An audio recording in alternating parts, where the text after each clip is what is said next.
We're building a high-level bridge spanning the intercoastal waterway, and we're going to be bridging between Fort Walton Beach and Okaloosa Island. Brooks Bridge project involves roadway reconstruction, drainage improvements, and realignment of the intersections on either side of the bridge.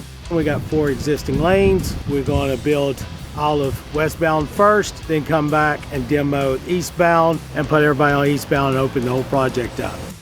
We're able to work with our design partners and choose means and methods that really brought the project in on an economical design standpoint. So it's a lot of planning and coordination with the city of Fort Walton and the county and the DOT.